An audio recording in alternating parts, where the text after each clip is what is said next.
Loh. Lah kok kaya anakku Sinur ya? Enenge mung nggodani wong cacat. Wong wis tuwek cik maksa digodha wae.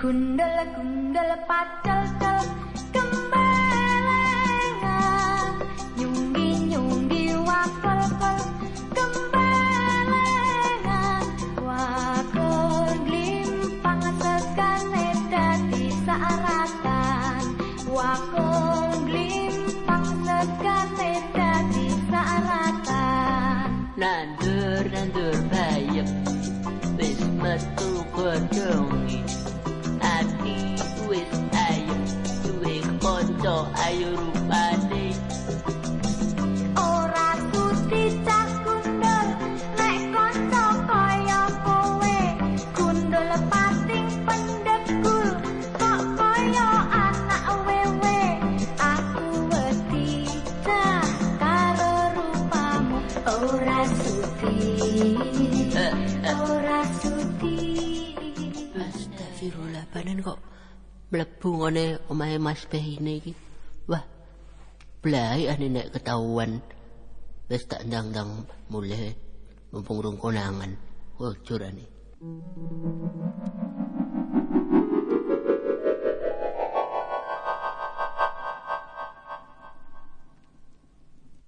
Nur, suka ngendi ki Nur kowe Nur? Aku lupa, wonten tiyang kok lucu sangat. Kowe gane ngece wae karo wong sing cacat. Gundul kok, Pak. Ane ya pancen lucu banget sih rupane. Kae coba nang pawon kae sik masak-masak sik, goreng apa?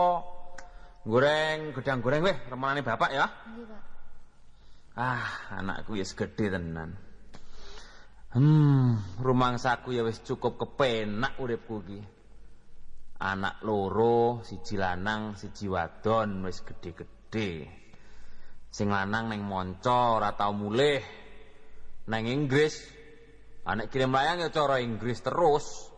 Rumangsane bapak iki iso. Wong aku ora mudeng bar pisan. Ngerti ku Inggris ya mung loro, kunci Inggris karo garam Inggris. Wis kuwi tok.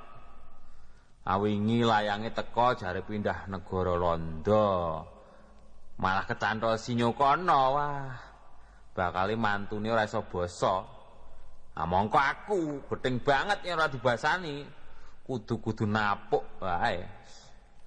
Nyatane tangga sebelah ki ya Londo wis mataun-taun ning kene ya ora iso ngomong babar pisan. Muni kepepet pager ya kepepet pager. Eneng-eneng wae. Ning nek cah lanang ya ben bebas. Ning nek Nur bocah wadon siku tak awasi keras. Kudu wis nek eneng omah-omah sing nglamar ya kudu titel, kudu sugih. Wis liyane kuwi ora sah. Wong aku ya wis kondang to. Wah, iki kok pahit menten Nur. Nur. Iki kok pahit banget iki kopine. Aku supen, Pak. Ora dikai gula iki. Sampun diparingi kok, Pak. Kayak gula ya. Ngono. Wah, coba duduk sing anu. Gedang gorengnya wis. Sekedap malih, Pak. Wis. Coba. Enak. Ini Nur, tak kandhani Nur ya. No, Pak. Ini, kowe iki saiki wis gedhe, wis patut omah-omah. Wah, bapaan mboten. Loh, tenan. Dadi manten ki penak kowe piye apa ora kepengin dadi manten? Dereng manten. Piye kowe? Ana IR sing lamar, ana DR. Ning sing SDR kabeh wis tak suwek-suwek. Kudu titel pokoke. Ya? Mboten mawon. Piye lho? Lah piye kowe wis gedhe? Piye coba pikiran sing genah pikiran kowe wis gedhe, wis kudu dadi ibu rumah tangga ya ta? Kula dereng wonten persiapan kok, Pak. Kowe anggere tak tekoni ngono. Nduk Nur, aku tak golek koran sik ning kamar ya. Wis iki resik-resik ana sik weh. Nggih, Pak. Wah, gek piye ya? yen bapak pirsa aku wis duwe senengan. Ben wong-wonge biasa angger gemati ngomong aku lan sing penting aku seneng dheke lan wah pokoke ya padha senenge wae. Ah mbuh. Wis men bapak duka ya wis. Men.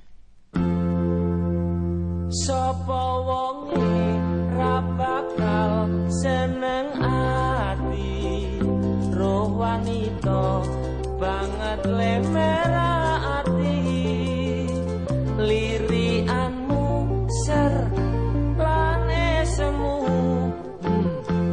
sarwa banget gawe gregeting ati kok bejane sliramu seneng aku uga ngimbangi katresnanmu ora ana liya wanita sing bisa nelokake aku kejaba sliramu lembeanmu mlarak sempal gawe betahe sing do nyawang aku ning langse kulitanmu suaramu nrenyoake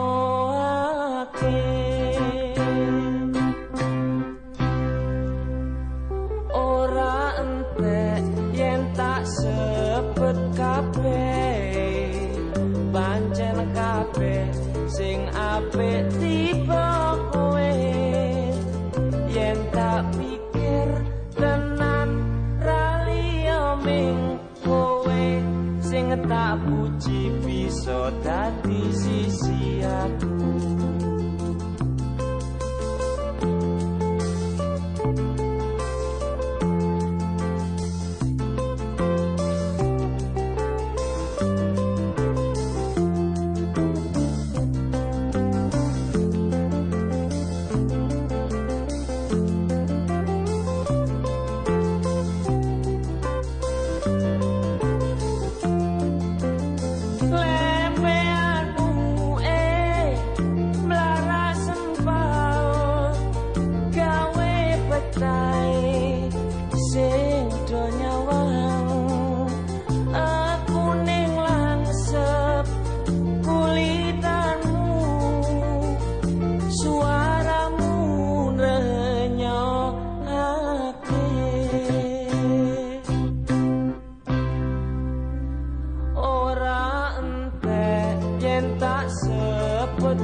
sing apik tiba kowe yen tak pikir tenan ra liya ming kowe sing tak puji bisa dadi sisianmu yen tak pikir tenan ra liya mung kowe sing tak puji bisa dadi sisi aku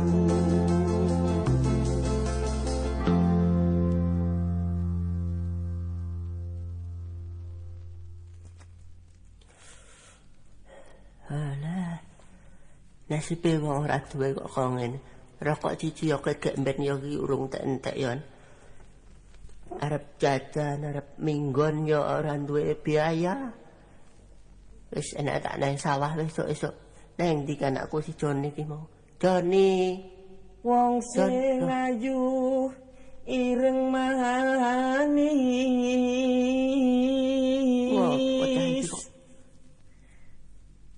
Joni. Oh, Nurlela to iki. Lho, malah Nurlela. Sapa kuwi? Malah Nur kuwi sing tak enteni dina kelawan wong ngino. Mana arep nyium iki piye to iki? Jon. Kowe iki ngono ngopo? Walah, Pak. Aku iki srina kelawan wengi. Wis ra iso lali karo putrane Mas Bey iki lho, Pak. Iki persoalan ngopo kowe? Esuk-esuk kok terus gandrung-gandrung kapirang ngono ki. Sing genah sithikno to. Nah piye to, Pak? Wis aku iki ra iso nglalekke karo si Nurlela iki lho, Pak. Nurlela anake bene kae. Iya, Pak. Wis batalno wae. Kae bapake kae wong ora genah kae. Wah piye Pak nek aku batal karo Nurlela yo lebih baik aku mati we, Pak. Kok ngono ki piye? Aku iki jane karo bapake kuwi wis biyen ki ya wong baik-baik lho. Ning barang wis akeh koneksine nang kota iki terus kaya ngono kuwi sombong. Lah kowe piye golek liyane kok ora eneng to? Ora iso iki, Pak. Aku wis ngiem kaya ayu kok. Andeng-andenge telu kok. yo aku ora iso maneh to, Pak. Kaya atiku iku wis direnggut karo Nurlela iki, Pak. Anu wae dihibur nang sawah wae yo nyambut gawe. Wong dasare wong ora duwe kok engko malah dina wong kowe iki. Heeh, Pak. Ramsakno karo bapakmu. Wis ibumu wis ra ono. Heeh. Ya. Heeh. Mangkat wae yo nang sawah yo. Heeh, Pak.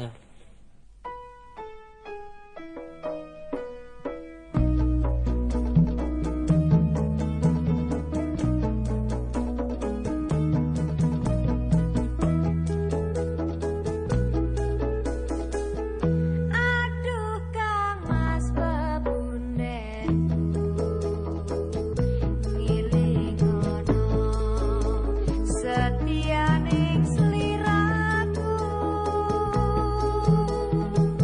mulane tansah ndadari ning rasane sepi yen tanpa sliramu.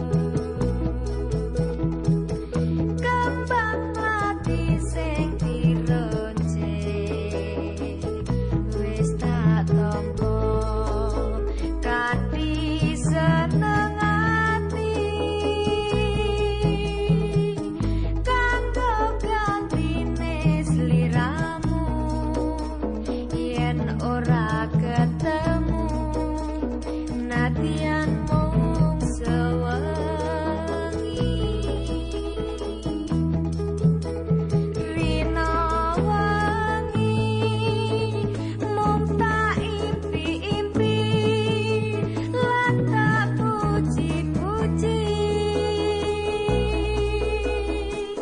leremanaing ramaku lan paring pangestu marang bebundenku.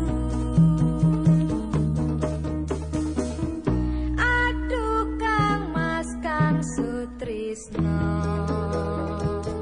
teka lilo mirsani sliraku nandang susah jroning ati kesuwen ngenteni dadi sisian.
setiap kutu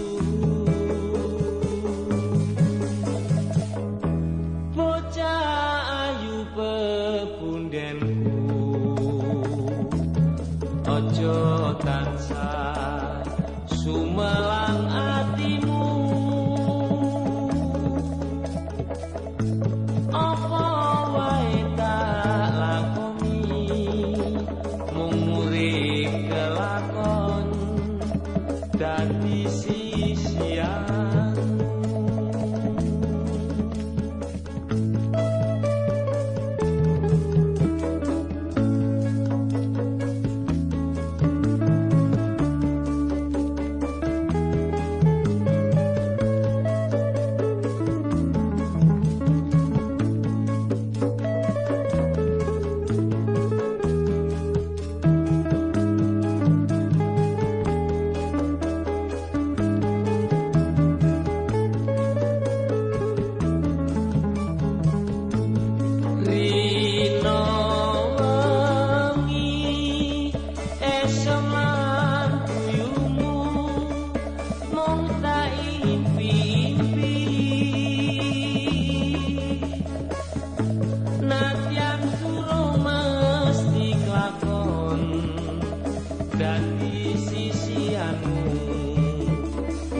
setiap kutuku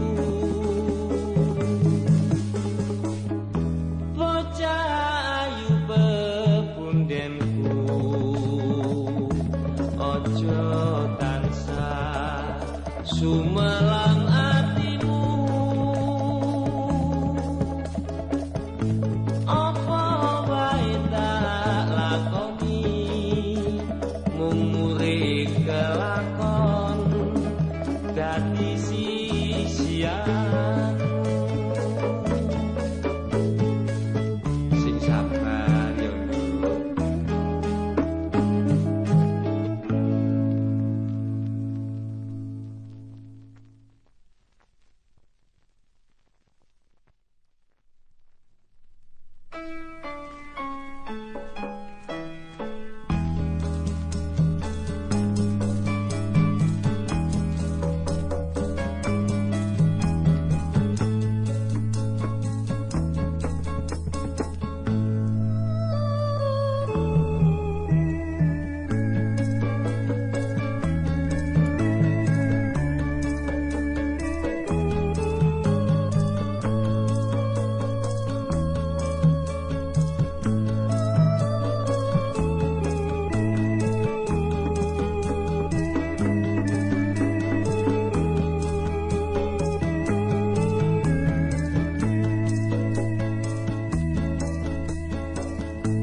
pancen yo ombo sawahku. Sawah ombo. Sapi pirang-pirang ora kena diitung. Kuwi nek ora den bayi wis ora eneng. Ora eneng desa kene sing ngumpuli aku sugih ora eneng. Neng ya pancen kudu diinget pancen wiwit saka sithik aku nglumpukke.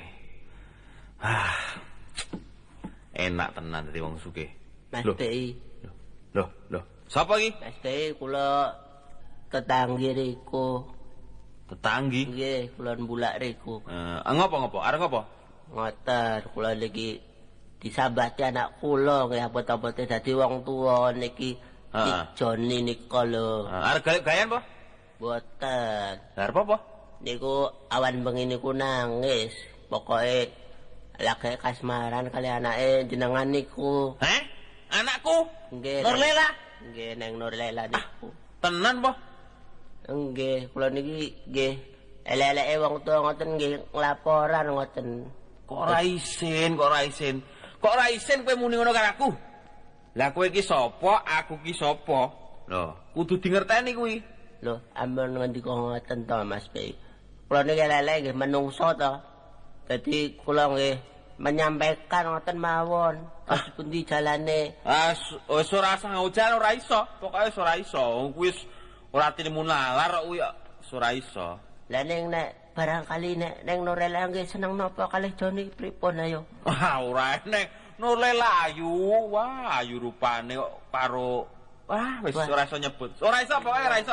Wong ki ora. Wis mulya weh, mulih weh. Omong apik iki. Ora iso. Wis aku tak jabel. Ora iso. Ora iso. Wis aja sombong kaya ngono lho kowe. Wis kuwi wis ora iso wis pegah aku ngrembug ngono wis. Aku wis ngrembug sawahku dhewe piye. Stop. Wis ora. Baikno iki engko wong tua kok dopo-dopo jumbrang ngene iki kok sik. Aduh tetung ra. Wah, ora teges kok. Kok sik stop. Stop. Kok sabar. Wah, iki kaya ngisini bayi gek iso ngono iki. Iki ngopo. Stop. Ayo kon cerita wong kuwi sing lucu ya ning opo. Sabar, aduh kirin. Kula niki. Lah, nggih. Ngoten kula ngomong apik-apik kalih niku Mas Baine niku. Kula gur laporan anak kula niku seneng kali anake deknen. Nggih. Mangke katimbang wonten kejadian-kejadian yang dibalik batu lah kula sebagai orang tuanya Joni kan nggih ketempuan ngoten. Jadi kula laporan. Lah kok malah menghina niku pripun? Piye kuwi? Rumin Mas Bei. Menika kedah pun atur supadosipun damai. Ngaten menika kula sebagai lurah mboten saged ngandelaken kemawon. Nggih leres nu Pak Lurah pun. Ados pundi to Mas? Pun presane iki mawon kawontenan kula kalian kawontenanipun tiyang menika. Lah kok anake kedanen kalian anak kula ados pundi cuwi? Oh, dados Mas Baine mboten setuju ngaten. Wow, sangat mboten setuju, Lah iki nek ngene iki wis. Lah mongko Kang Putra sami remenipun. Mboten kula kinten. Niku nggih sok nyolong-nyolong ding. Pacaran kali anak kula niku. Angel iki wis pancen jamane saiki jaman edan. Jaman modern jarene wis. Pun pokoke sakniki Joni nggih pun ajeng kula cabut pokoke. Mboten ajeng hubungan melih kalian Mas Baine niku pun. Lucu panjen aku ket biyen wis ora gelem wis nekat wae sih kono. Wah niki mboten saged pun nak ngaten niki mboten saged pun. Mesti kedah dimusyawarahke. Sak kersane Mas Lurah nang kula pokoke mboten setuju. Pun Mas Lurah kula nyun pamit mohon ngoten kula sebagai orang tua. Pokoke sementara niki sampun paben rumiyin, kedah lerem rumiyin. Nek kokean padu wae engko desane kok rusak lho iki. Nggih pun. Nggih.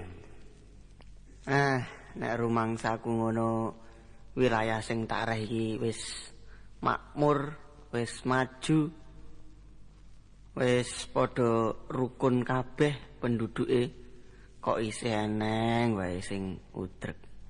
Gek persoalane Mas Bei karo Mas Bagong iki rada nyemelangi iki nek diterus-teruske iki. Wis iki aku kudu ngandani Dimas Sari iki. Olah kuwi apa Dimas Sari? Sugeng enjing Mas Lurah. Dimas Sari Sugeng. Kok sajas pundi? bingar wonten napa penggalih? Seger aparatus sing Tur ya awake dhewe iki aparat muda, nggih to? Pemilihan sing bener tenan, tur ya terpelajar tenan to nggih. Terus pundi ya? Sae. Oh, apik. Iki piye kabare desa-desa iki apa ya tentrem Raharjo? Wah, pangestunipun Mas Lurah ngenipun maringi tugas dhateng kula to. Ngatur-ngatur persawahan sedaya sampun sae. Ngatur dalan-dalan, bendungan-bendungan nggih sae. Beres. Penyaluran pupuk-pupuk nggih sae. Droping beres. Ilen-ilen toyo nggih sae. Terus Iya, sedaya syukur, sampun syukur. diatur sebaik-baiknya bagaimana supaya tetap lantar Rapi. dan menurut schedule yang sudah ada. Iya. Panen-panenan. Iya, ya. benar. Penyemaian juga bagus dan semua menurut apa yang diceritakan semua oleh juru tani itu. Nah, jangan Siaran sampai- pedesan lancar. Good. Jangan Radio di tiap-tiap rumah tuh sip sekali gitu. Iya, pancen. Oh, Pokoke aja nganti nguciwake atasan. Oh, iya toh? harus pengaturannya memang betul-betul ya toh. Iya. Kita menuruti apa yang diperintahkan dan Iya. ya apa yang sebaik-baiknya toh gitu. Ya kesehatan rakyat ya. Oh, kira-kira. saya kesehatan rakyat, Dokter-dokter. dokter. Kita kan cuma dapat Jamin. satu dokter, tapi kan Iya. cukup untuk desa Oh, kita, cukup. gitu. Iya. Ayo, apa meneh? Sing takoke Mas Lurah ya, sing eneng. Iya eneng. Niki eneng siji persoalan sing rada gawat iki, Mas. Menapa? Persoalane iki ngene. Persoalane Mas Bagong, ngerti toh Mas Bagong? Oh, Mas Bagong, kulon bulak. Ya, kulon bulak karo Mas Bei. Oh, Mas Bae kidul bulak sing Nah, sugih gitu. banget, Iya, sing sugih. sapi raja kene akeh tenan kae. Kuwi ngene. Mas Bagong kagungan putra, gitu. Sing bagus dhuwur. Bagus dhuwur, rambutnya Tak keriting, Joni, ya. nak Joni. Kuwi ya Joni sapa ora ngerti aku Joni Keat apa sapa kae.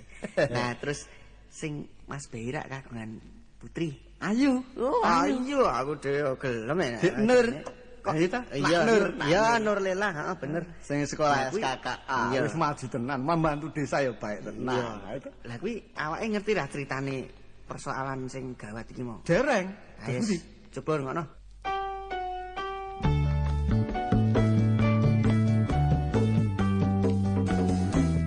Dimas Cari coba rungokno siap ana kabar gawe kekering desa serius niku Aden Mas Bagong kagungan putra Sing dhuwur grondong nika. ada demenan karo putri Mas Bei Wedok sing cenil kae. ning kocap Mas Bei ora kersa Lah kok iso?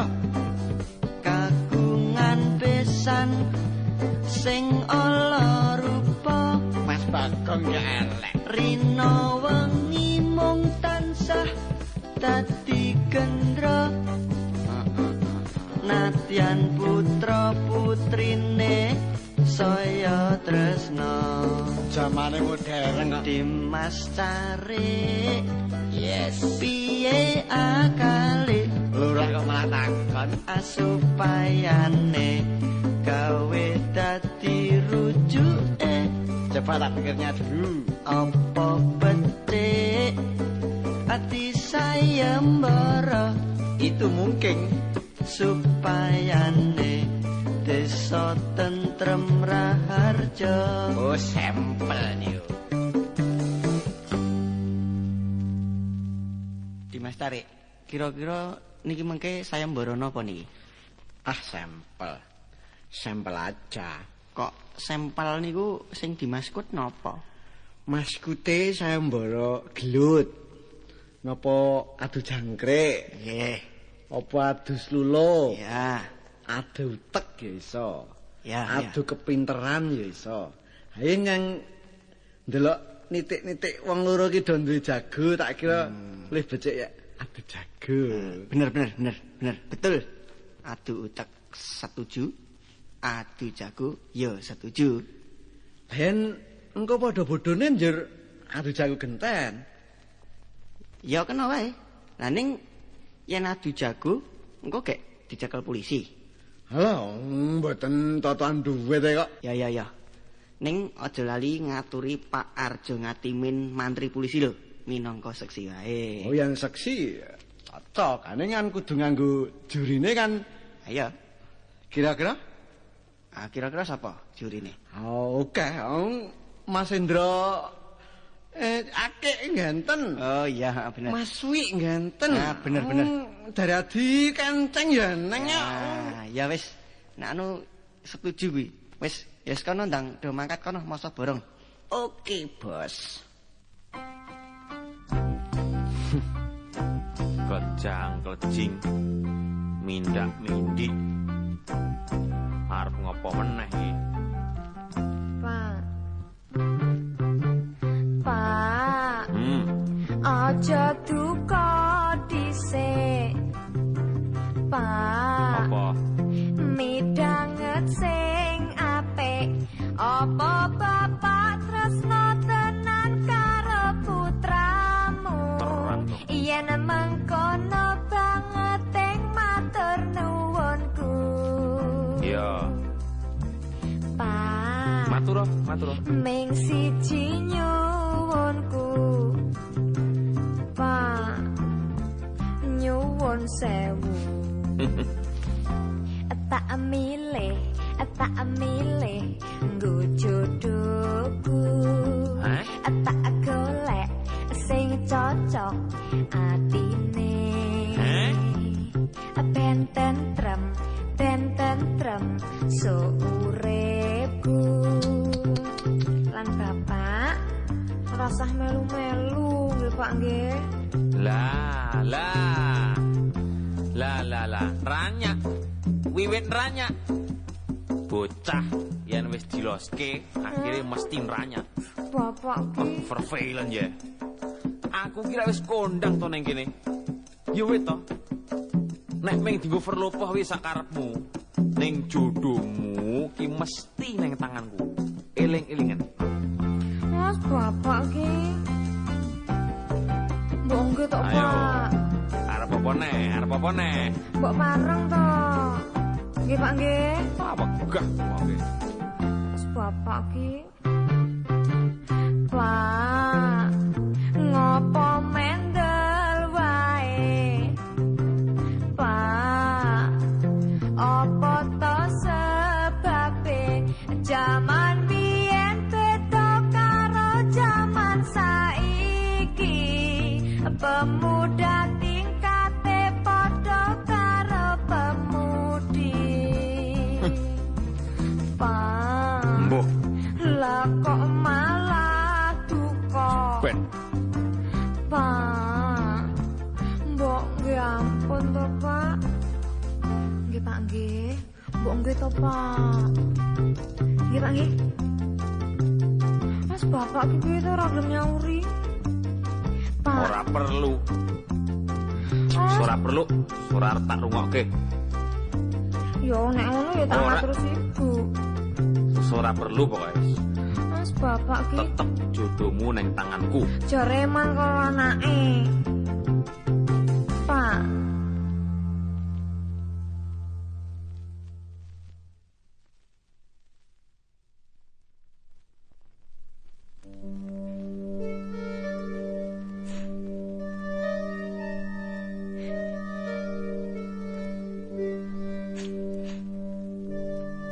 Mas John, kowe ora bakal bisa ngerti sepiro priing atiku.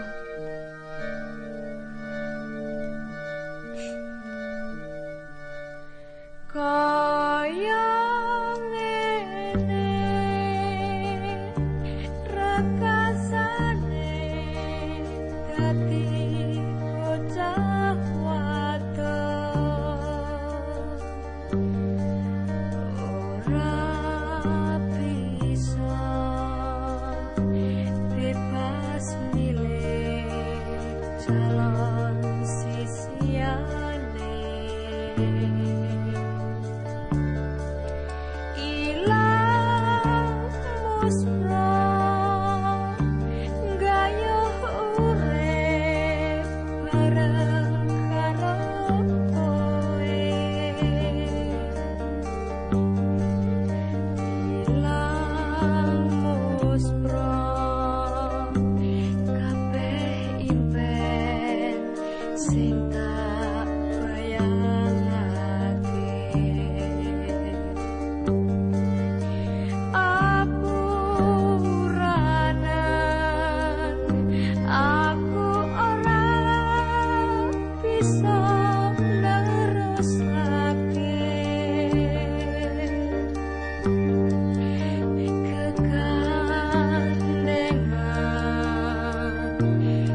Assalamualaikum soan kula dateng mriki yen Mas Bei pun timbali Kang Mas Lurah ing pendapi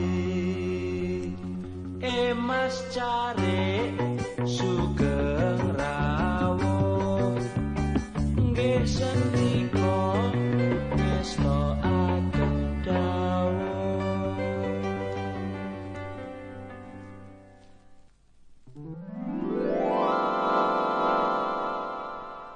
Tugasku ngaturi Mas Bei wis rampung. Karek siji. Ngaturi Mas Bagong tindak kelurahan. Lan maneh keras pantes karo goleki Mas Arjo karo wasit-wasit sing kanggo minangkani adu jago mengko.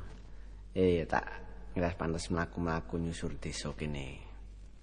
Assalamualaikum soan kula dateng mriki den Mas Bagong pun timbali Kang Mas Lurah ing pendapi Mas Cari sugeng rawuh nggih sendika ngestokaken dawuh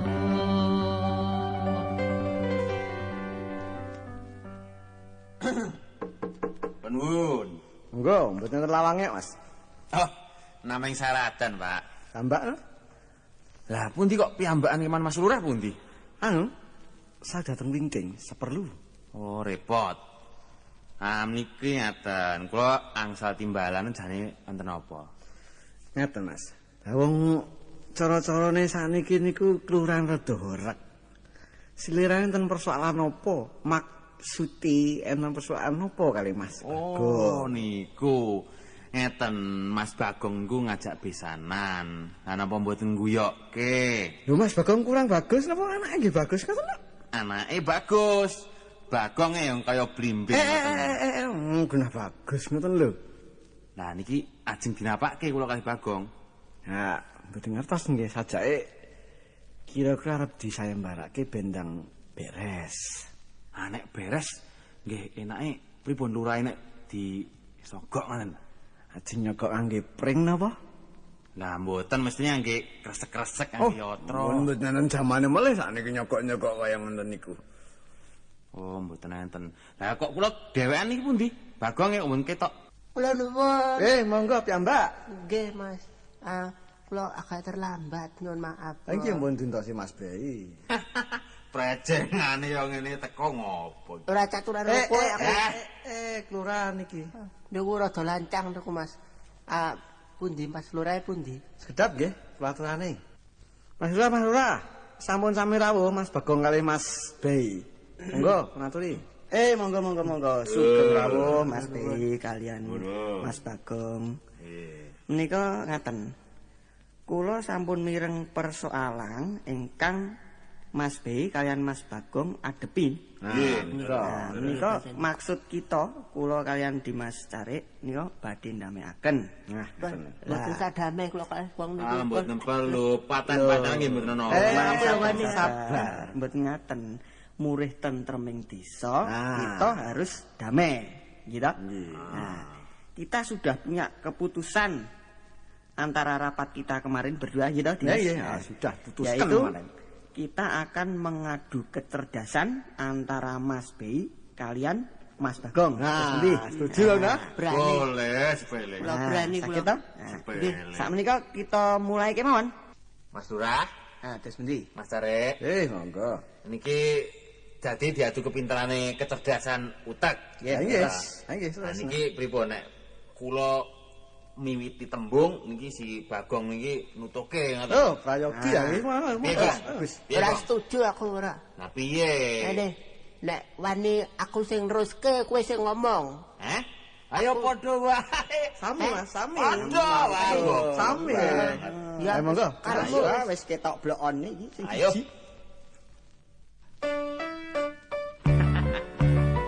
Wong rupane kaya ngene arep besanan karo aku. Emangnya kenapa, ayo? Tak uji pinterane. Boleh, mulailah. Perawan ayu Yuyu kangkang kangkung enom nompo barang, ayo. rangkas pitung Tungkak jaran rantang sego kori mentah. Iso. tahu mambu Buka buku kurang teliti tilas jelantah. Saiki tahu mambu Buka buku kurang teliti diulang lagi kok. ya sak karepku no. Lah tekan kiamat main bola-balik bola wae. Nek pisan kas ya. Ayo.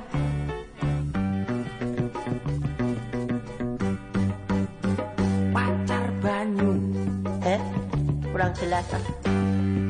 Budek pacar banyu Nyuwun arto togok sari rewang anyar nyarter taksi sikat untu tumo cilik lek pawiro ngono.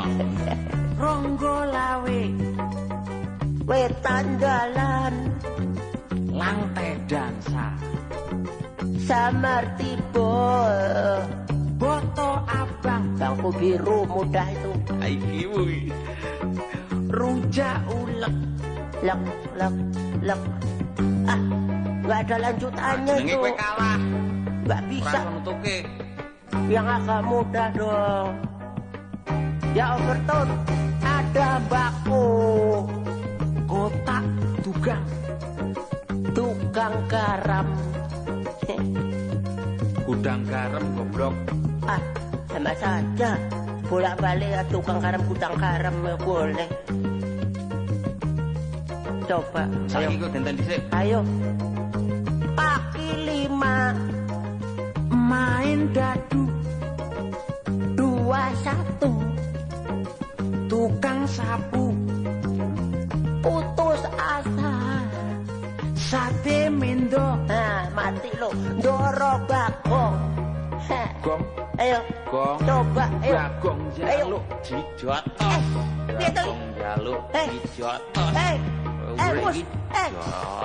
Gimana sih nyaris lo? Aduh, Bos.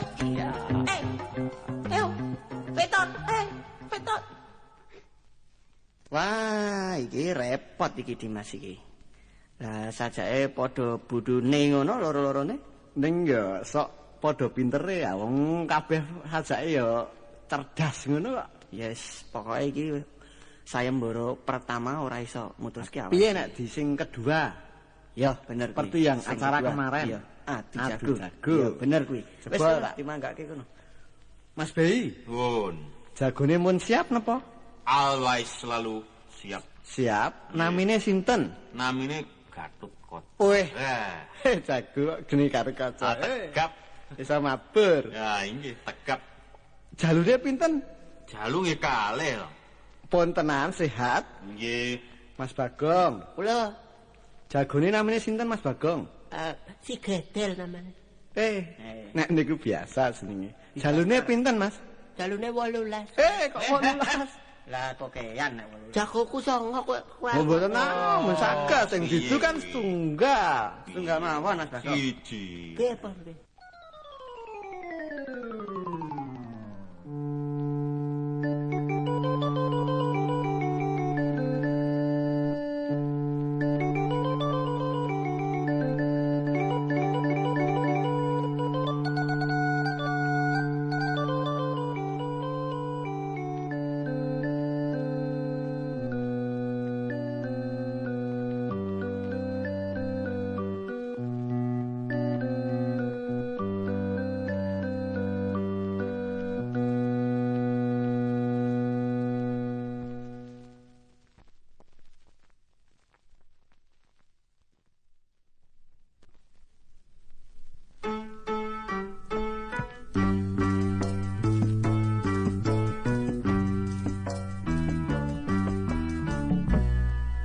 Aku duwe pitik jenenge si Gedel pitik wale ora iso mendel bulu brintik ngarep lara piler esok mangan bestik awan mangan neker saben minggu ngasah dalu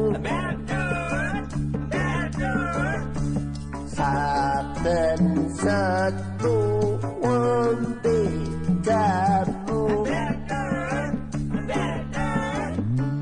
dan Mas Bagong besar ngomong bocah gondrong ojo kurang ajar kan tak sawuri telek do melayu ayo ojo kurang ajar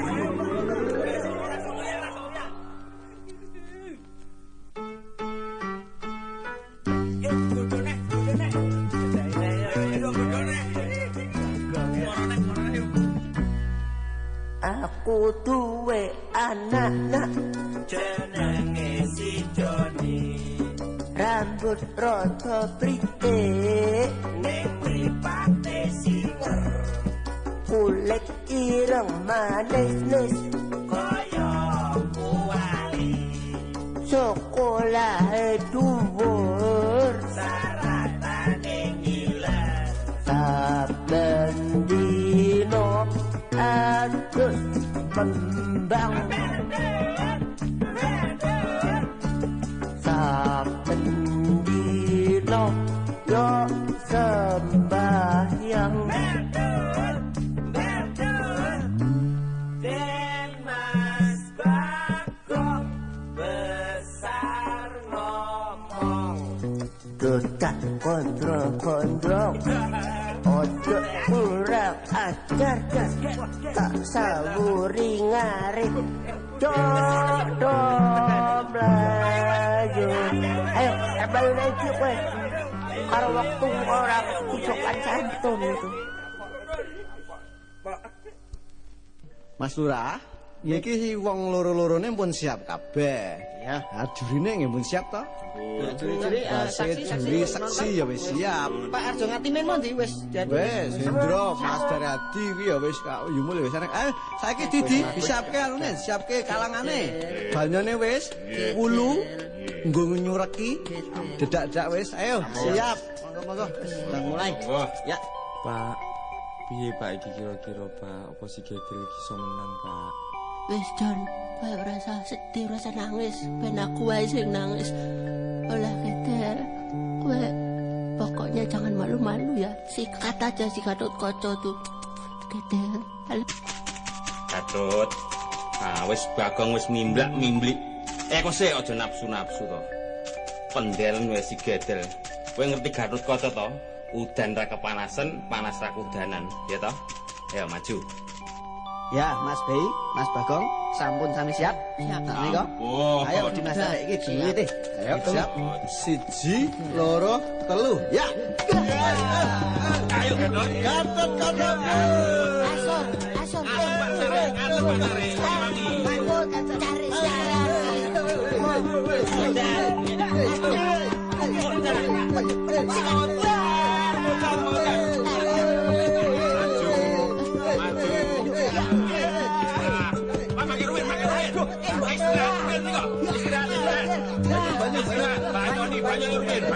Yang satu lalu jangan lari dulu. Tahu benane potrek. Waduh, piye iki, Pak? Gedel kok wis nelek-nelek ini, Pak. Kasihan kowe, Gedel. Aduh, piye iki, Jon? Kowe ngantongi obat perangsang ora, Jon, coba. Pak, iki enek Pak iki karine dek ini, Pak. Kira-kira tak umbenane. Aduh, Gedel. Wis Jon. Sudah mulai fly dia. Pokoknya sikat lagi Gatotkaca, ayo mulai lagi. Wes, iki wis istirahat wis cukup iki, Mas Bei. Sampun. Nah, saiki mulai nih. Ayo Dimas tarik.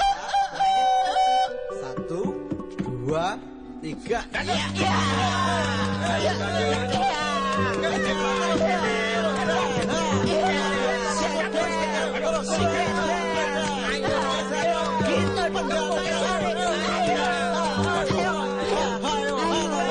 Mau apa lo?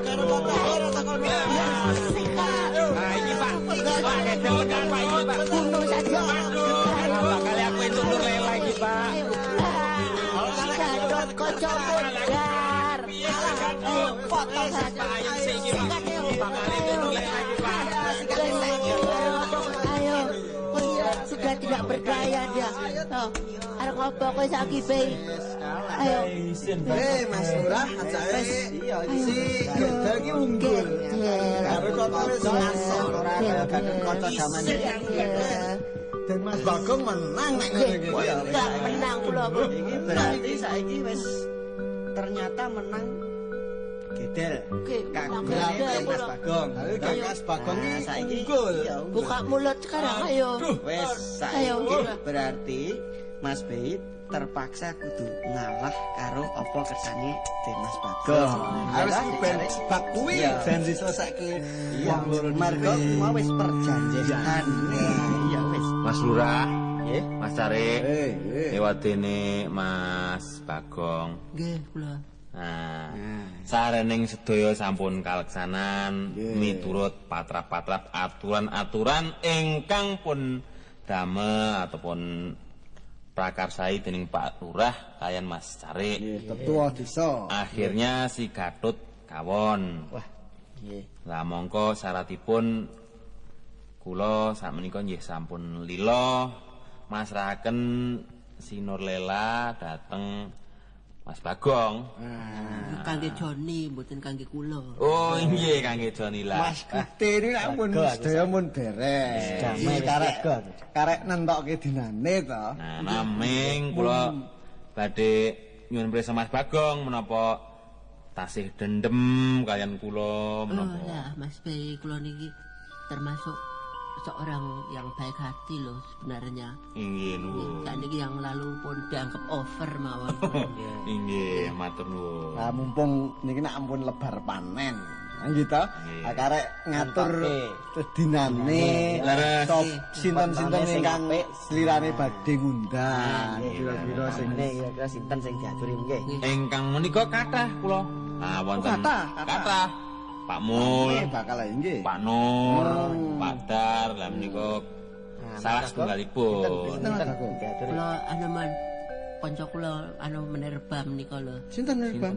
Menir Bambang. Wah, kanca-kanca makan grup yo kae to, Mas Lukman. Nggih to, Mas Yumul, sedaya Mas Adris kan. Kula sing sedia hansip ngene. Mau kelurahan membantu sepenuhnya. Saenipun napa? Nanggap napa menawa? Nah, niku napa dinten. Niku Mas Bagong. Terserah mawon niku. Kloncongan ki mawon, kloncongan. Setuju niku. Wis Mulyadi niku. Nah, nggih. Favorit grup niku. Kalih Favorit grup. Oh, nggih setuju. setuju niku. Sekarang enggak desa Rambuh.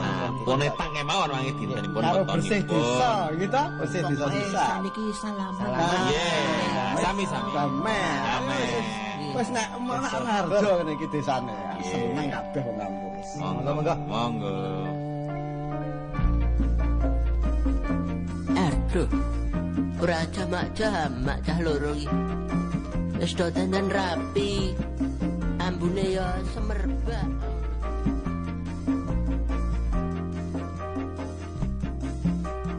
Aduh malu aku. Dorang-dorang ae. Hati bunga raiso tak gambarke. Ilang susah keri seneng-senenge. Sing maha adil Marengake kowe aku kudu pancen ketemu. Yen to wis jodone pancen ana wae. werna-werna wae sing dadi dalane. Mas John, yen kelingan aku ra iso turu. Dek Nur Laila dadi kembang impenku. Genit Kepengin tansah Cedak kowe aku emoh pisah semenit wae. Sumilak langite sumitit angine. sajak mesem karo awake dhewe. Tan ana manungsa sing luwih bungaing ati kaya iki. Katresnan sejati sing tak impi saiki kabeh wis kebukti.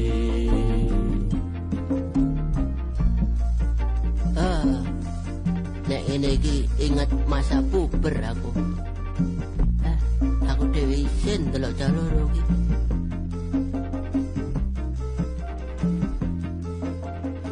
Neng di Mas P iki po. Olah kae badan yang izin Mas P iki. Mas P. Wis dong atuh wae. Sumilak langite sumitit angine. Sajak mesem karo awake dhewe.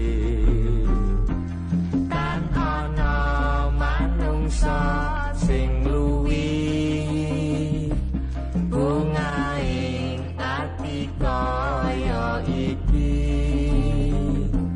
Katresnan sejati sing tak impi saiki kabeh wis kebukti. Tan ana manungsa sing luwih.